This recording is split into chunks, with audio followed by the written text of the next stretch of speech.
எடுத்தவுடன் கிண்டலாக கேட்டுக்கொண்டே ஹரீஷ் அவர்களை பார்க்க, ஹரீஷ், ஒரு வழியா நீ திரும்பி வந்துட்டியா என்று கத்தியபடி பெட்டில் இருந்து துள்ளி குதித்து எழுந்த ஜீவா நேராக ஹரிஷை நோக்கி ஓடி வந்தான்.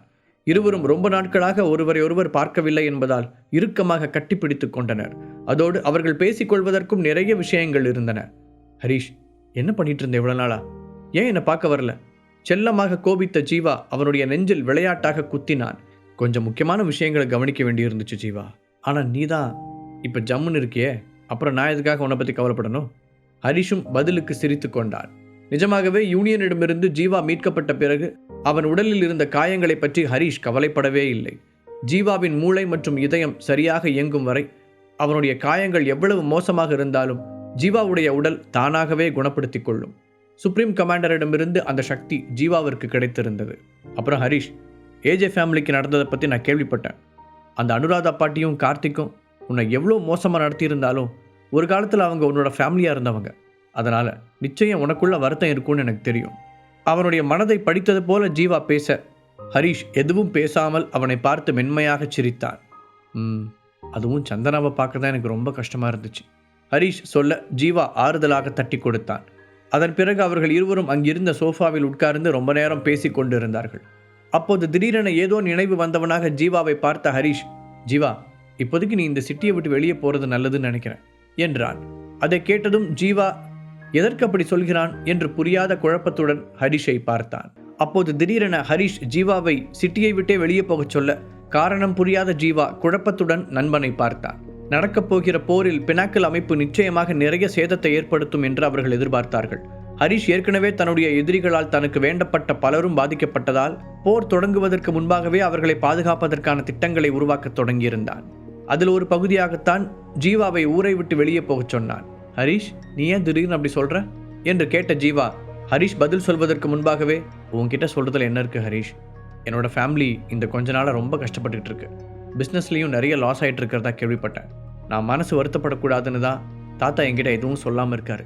இந்த சுச்சுவேஷனில் நான் ஊரை விட்டு போனால் நிச்சயம் என் ஃபேமிலி பெரிய அடி வாங்கும். நான் பக்கத்தில் இல்லாமல் தாத்தாவும் ரொம்ப மனசு கஷ்டப்படுவார். அவர் கஷ்டப்பட்டு உருவாக்கின கோட்டை இது. அதை கண்டிப்பாக நான் சரியாக விட மாட்டேன் என தன்னுடைய நிலைமையை தெளிவாக விளக்கினான். எனக்கு புரியுது ஜீவா, ஆனால் நீயும் இப்போது லெவல் 5 இருக்க. வேறு ஊருக்கு போனாலும் உன்னால் தனியாக ஒரு பிஸ்னஸ் ஆரம்பித்து பழைய மாதிரியே உன் குடும்பத்தை பெரிய நிலைமைக்கு கொண்டு வர முடியும். நான் சொல்கிறத கேட்டு கொஞ்சம் நல்லா யோசிச்சுப்பாரு என்ற ஹரீஷ் இன்னும் நிறைய விஷயங்களை சொல்ல நினைத்தான். ஆனால் ஏதோ நினைத்து இதோடு நிறுத்தி கொண்டான். ஹரீஷ், உண்மையை சொல்லு, சென்னையில் ஏதாவது நடந்துருச்சா? காரணம் இல்லாமல் நீ இப்படி என்னை ஊரை விட்டு வெளியே போக சொல்ல மாட்டியே? ஜீவா கேட்க ஹரீஷ் லேசான கவலையுடன் அவனை பார்த்தான். ஏதோ சரியில்லை என்பதை அப்போதுதான் இன்னும் தெளிவாக உணர்ந்து கொண்டான் ஜீவா. அதற்கேற்றவாறு ஹரீஷ் தன் பின்னந்தலையில் கை வைத்து தடவ அவன் ஏதோ ஒரு விஷயத்தை நினைத்து டென்ஷனாக இருக்கிறான் என்பதை ஜீவா புரிந்து கொண்டான்.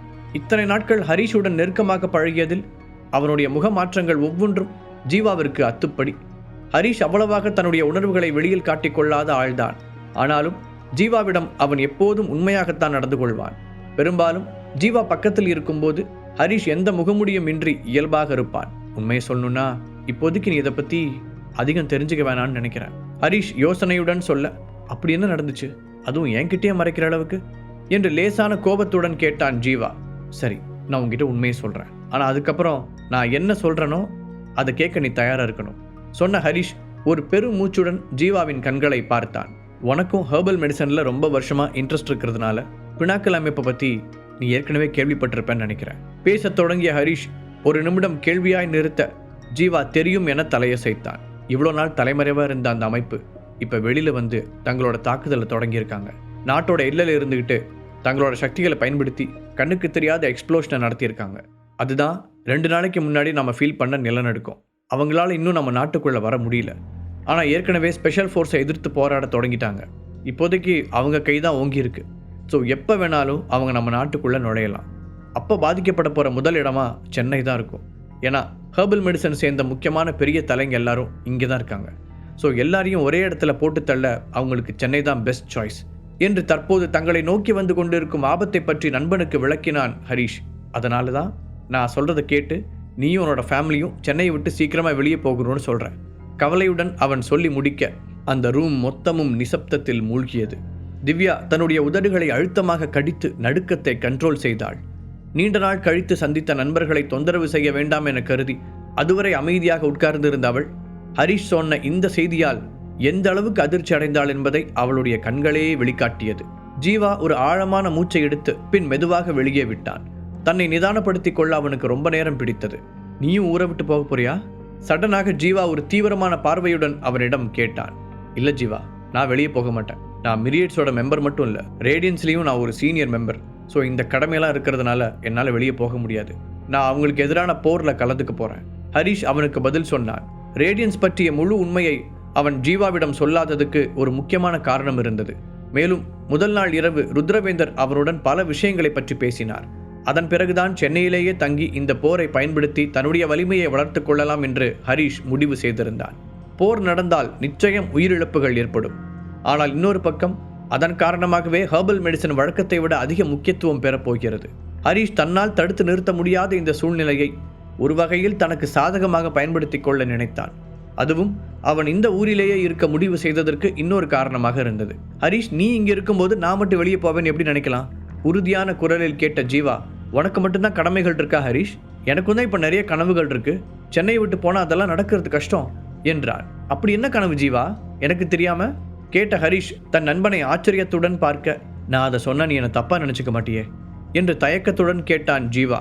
சச்ச, உன்னை போய் நான் இப்படா தப்பா நினைப்பேன் என்ற ஹரிஷ் ஆறுதலாக அவனுடைய தோளை தட்டி கொடுத்தான். இல்ல, என் மனசுல கொஞ்ச நாளா ஒரு யோசனை ஓடிக்கிட்டே இருக்கு. என்னால என் ஃபேமிலியை கூட காப்பாற்ற முடியாத அளவுக்கு பலவீனமா இருக்கேனோன்னு ஒரு கவலை என் மனசை அரிச்சுக்கிட்டே இருந்துச்சு. அதனால தேவைப்பட்டா ஒரு சொந்த அமைப்பையே உருவாக்கலாம்னு நினைக்கிறேன். ஜீவா நிதானமாக சொல்ல ஹரிஷ் திகைப்புடன் அவனை பார்த்தான். குறைஞ்சபட்சம் லெவல் 5 வலிமையில் இருக்கிற ஆளுங்களையாவது என்னால் கண்டுபிடிக்க முடியும்னு உறுதியாக நம்புகிறேன். அவங்கள வச்சு என்னோட அமைப்பை ஸ்ட்ராங் பண்ணிக்குவேன். அப்புறம் உன்னால் எனக்கு ஹெர்பல் மெடிசனை உருவாக்கி தர முடியும். அதனால் கூடிய சீக்கிரம் ஒரு அமைப்பை உருவாக்குறது எனக்கு அவ்வளோ கஷ்டமான விஷயமா இருக்காதுன்னு நான் நினைக்கிறேன். அப்புறம் சென்னைக்குள்ளே எனக்கு என்ன மாதிரியான பவர் இருக்குங்கிறத நீ மறந்துட்டேன்னு நினைக்கிறேன். அதனால் நிச்சயம் இந்த விஷயத்தில் என்னால் சாதிக்க முடியும்டா என ஜீவா சொல்லிக்கொண்டே போக ஹரிஷ் குறுக்கே எதுவும் பேசாமல் அவனையே பார்த்து கொண்டிருந்தான். இப்போதும் அவனுக்கு ஏதோ சொல்ல வேண்டும் போலதான் இருந்தது. ஆனால் தன் மனதில் இருப்பதை எப்படி வார்த்தைகளால் விவரிப்பது என்று அவனுக்கு தெரியவில்லை. அப்போது அறையின் கதவு தட்டப்பட 3 பேரும் ஒரே நேரத்தில் திரும்பி பார்த்தனர். மெதுவாக கதவு திறக்கப்பட அங்கே ஸ்ரீதர் நின்று கொண்டு இருந்தான். மாஸ்டர் என சொல்ல வந்த ஸ்ரீதர் சட்டென்று தன்னை கண்ட்ரோல் செய்து கொண்டு, ஹரிஷ் சார், உங்களை பார்க்கறதுக்காக மிஸ்டர் கேசவனும் நதியா மேமும் வெயிட் பண்ணிட்டு இருக்காங்க. நீங்கள் யாரை ஃபர்ஸ்ட் மீட் பண்ண விரும்புறீங்கன்னு தெரிஞ்சுக்கலாமா என்று மரியாதையுடன் கேட்டான். இந்த முறை ஹரிஷ் ரேடியன்ஸில் ரொம்ப நேரம் இருக்க முடியாது. அவன் பார்க்க வேண்டிய நிறைய விஷயங்கள் இருந்தன. ஒரு நிமிடம் யோசித்த ஹரிஷ், சரி நானே வரேன் என்று ஸ்ரீதரிடம் கூறிவிட்டு திரும்பி ஜீவாவை மீண்டும் ஒரு முறை அணைத்தான். ஜீவா, நான் கூடிய சீக்கிரம் திரும்ப வந்து உங்ககிட்ட பேசுகிறேன். அது வரைக்கும் நீ மனசை போட்டு எதுவும் குழப்பிக்காத. அப்புறம் நீ என்ன முடிவெடுத்தாலும் நான் உனக்கு சப்போர்ட்டாக இருப்பேன், ஓகே? அதை மட்டும் நீ எப்பவும் ஞாபகத்தில் வச்சுக்கோ என்று அழுத்தமான குரலில் சொல்லிவிட்டு அந்த ரூமில் இருந்து வெளியேறினான் ஹரிஷ். அதே நேரத்தில் ஹீலிங் ஆர்ட்ஸ் காலேஜின் அந்த மீட்டிங் ஹால் பிரகாசமாக இருந்தது. டாப் 10 ஆர்கனைசேஷனைச் சேர்ந்த அனைத்து அமைப்புகளின் தலைவர்களும் அங்கே ஒன்று சேர்ந்திருந்தார்கள். ஹீலிங் ஆர்ட்ஸ் காலேஜுடன் மோதல் இருந்த போதிலும் வழக்கத்திற்கு மாறாக யூனியன் கூட இந்த கூட்டத்திற்கு வந்திருந்தது. இப்போது இருக்கும் எல்லா அமைப்புகளுக்கும் பினாக்கிள் ஒரு மிகப்பெரிய எதிரியாக இருந்தது. அவர்கள் அமைப்புகளுக்கு மட்டுமின்றி சாதாரண பொதுமக்கள் வரை அனைவருக்கும் ஒரு பெரிய அச்சுறுத்தலாக அந்த பினாக்கிள் இருந்தது. சக்தி வாய்ந்த பினாக்கிளுக்கு எதிராக வெற்றி பெற வேண்டுமென்றால் நாட்டில் இருக்கும் அமைப்புகள் எல்லாம் ஒன்று சேர்ந்து ஒரே குடையின் கீழ் செயல்பட வேண்டும். இல்லையென்றால் அவர்கள் வெற்றி பெற வாய்ப்பே இல்லை. அதனால் தங்களுக்குள் இருந்த சிறு சிறு பூசல்களை எல்லாம் மறந்துவிட்டு அவர்கள் எல்லோரும் ஒன்று கூடியிருந்தார்கள். அப்போது அந்த கூட்டத்தை கண்களால் அளவெடுத்த ஒரு அமைப்பின் தலைவர், ஹெர்பலிஸ்ட் சொசைட்டியில் இருந்து ஏன் யாருமே வரல? சத்யன், நீங்க அவங்களுக்கு தகவல் அனுப்பலையா? ரேடியன்ஸ்ல இருந்து கூட யாரும் கூட்டத்தில் கலந்துக்கல போல.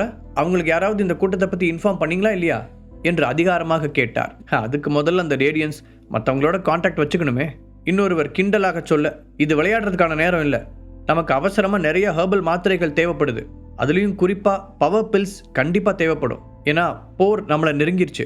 அதுக்கு அந்த 2 அமைப்புகளோட உதவி நமக்கு தேவை. ஏன்னா அங்கதான் ஹெர்பல் மெடிசன் தயாரிக்கிறதுல எக்ஸ்பர்ட்ஸ் இருக்காங்க. மற்றொருவர் எச்சரிக்கும் குரலில் கூறினார். அப்போது இன்னொரு அமைப்பின் ஒருவர், ஆமா, ஹெர்பல் மெடிசன் நமக்கு இப்போ அத்தியாவசிய தேவை. அது போதுமான அளவுக்கு நமக்கு கிடைக்கலன்னா நாம் நிறைய உயிரிழப்புகளை சந்திக்க வேண்டியிருக்கும் என்று தன் பங்குக்கு கூறினார். அதைத் தொடர்ந்து பல்வேறு சக்தி வாய்ந்த தலைவர்கள் ஒரே நேரத்தில் தங்களுடைய கருத்துக்களை வெளிப்படுத்தியதால் அந்த கூட்டம் கட்டுப்பாட்டை மீறத் தொடங்கியது.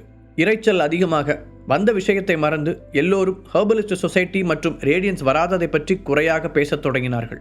அதை கவனித்த நாதனின் முகத்தில் வருத்தம் வெளிப்படையாக தெரிந்தது.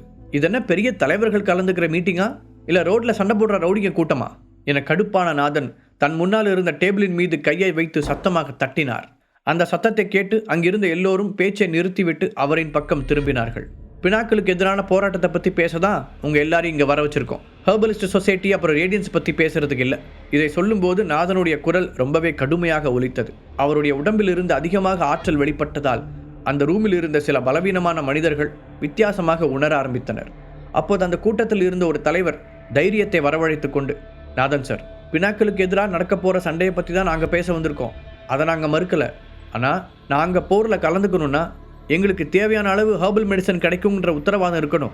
ஏன்னா எங்களோட ஆளுங்க யாராவது காயம்பட்டால் நாங்கள் என்ன செய்கிறது? கைவசம் அந்த டேப்லெட்ஸ் இருந்தால் தான் ஹாஸ்பிட்டல் போகிற வரைக்கும் அவங்க உயிரை எங்களால் காப்பாற்றி வைக்க முடியும் என்று கூறினார்.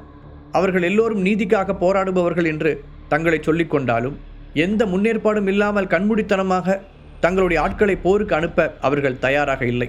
பினாக்கள் போன்ற வலிமை மிக்க எதிரிகளுடன் போராட அவர்களின் மெம்பர்கள் என்ன எதிர்பார்ப்பார்கள் என்பதை அமைப்பின் தலைவர்கள் நன்றாகவே அறிந்து வைத்திருந்தார்கள். எல்லாரும் கொஞ்சம் அமைதியாக இருக்கீங்களா? இந்த முறை சத்யன் கத்த அவனுடைய குரல் அந்த ரூம் முழுவதும் எதிரொலித்தது.